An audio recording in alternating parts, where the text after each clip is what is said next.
If you've ever sat down to meditate and spent the entire time thinking about the fact that you're thinking, you'll know what this feels like. The mind won't stop. And the more you notice it won't stop, the more it keeps going.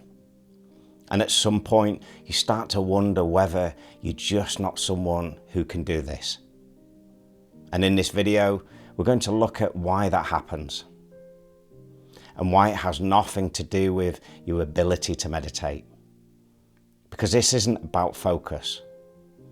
Intelligent minds have no problem focusing.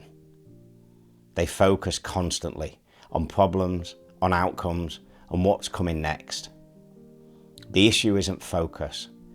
It's that the skills that make an analytical mind sharp are exactly the skills that meditation asks you to suspend. And that creates a very specific kind of struggle.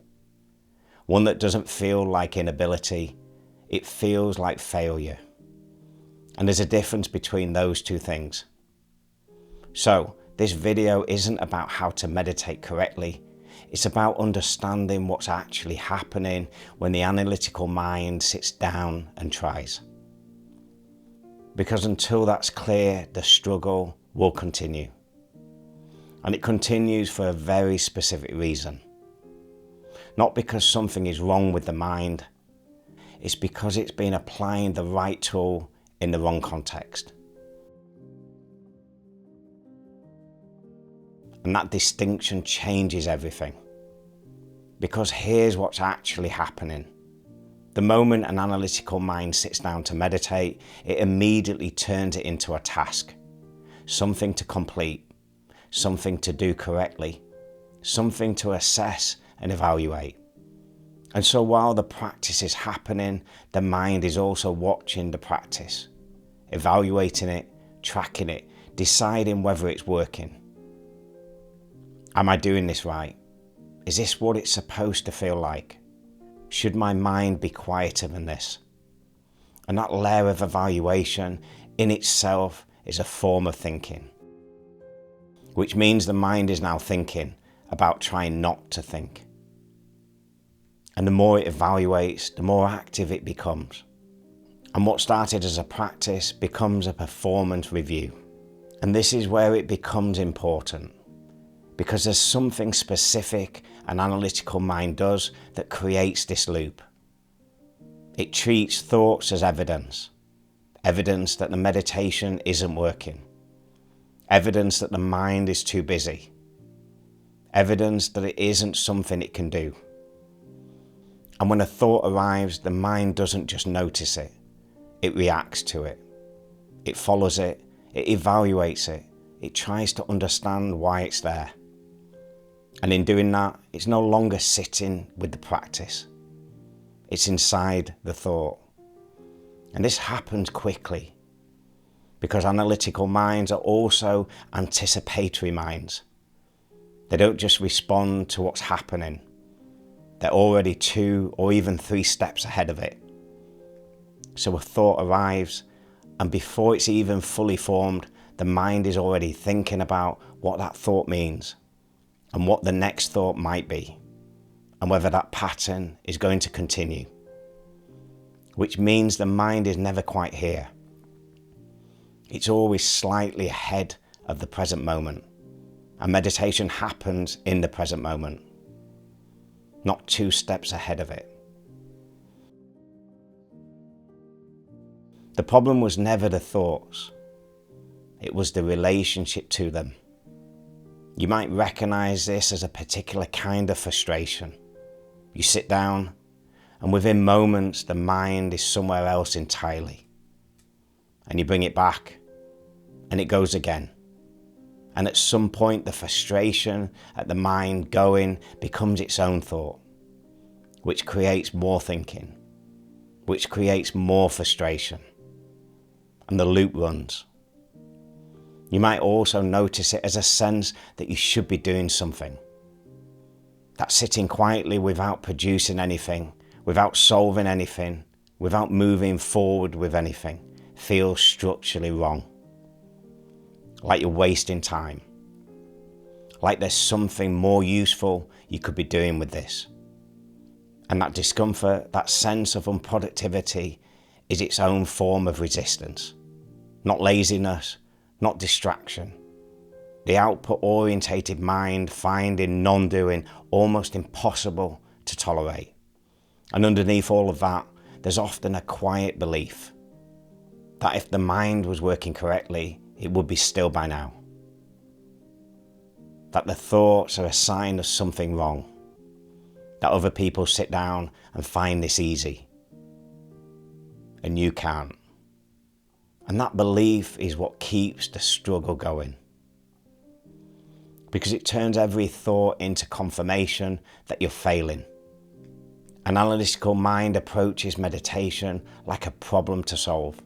Meditation isn't a problem. An analytical mind looks for feedback on whether it's working. Meditation doesn't produce feedback. An analytical mind anticipates what's coming next. Meditation only exists in what's happening now. An analytical mind treats thoughts as data to process. Meditation asks you to let them pass without processing them. And when those two orientations meet, the mind doesn't quieten. It works harder because it's applying effort to something that effort actively resists. And the more effort applied, the further the stillness moves. Not because the mind is broken, but because it's using the wrong tool. So the next time you sit down, notice what the mind immediately does. Not to stop it, just to see it. Notice whether it turns the sitting into a task. Whether it starts evaluating. Am I doing this correctly? Is this working? And when you notice that, don't try to stop it. Just recognize it for what it is. The analytical mind doing what it always does. And then notice the thoughts themselves. Not what they're about. Just that they're there.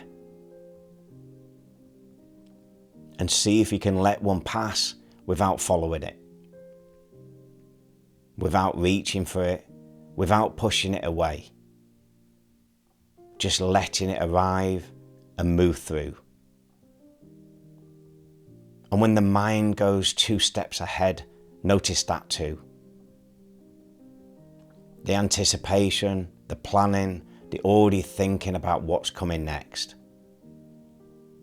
And gently return.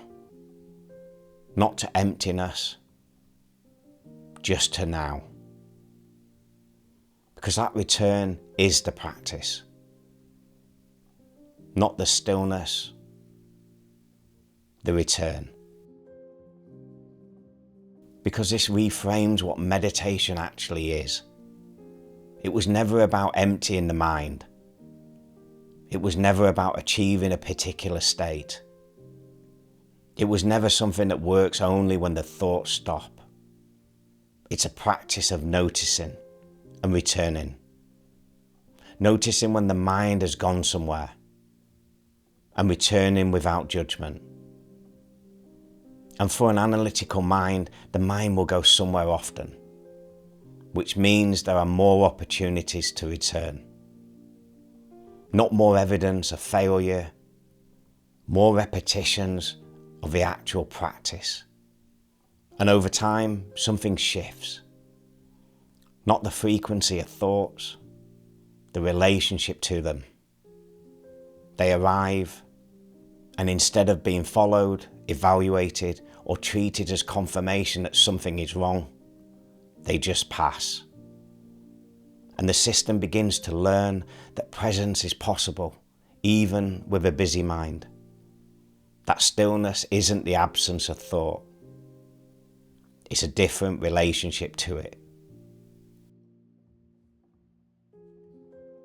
So if meditation has always felt like something you should be able to do and can't, this is why. Not because your mind is too busy, not because you lack the discipline, not because this works for everyone else but not for you, but because you've been applying one of the sharpest tools you have to something that doesn't respond to it.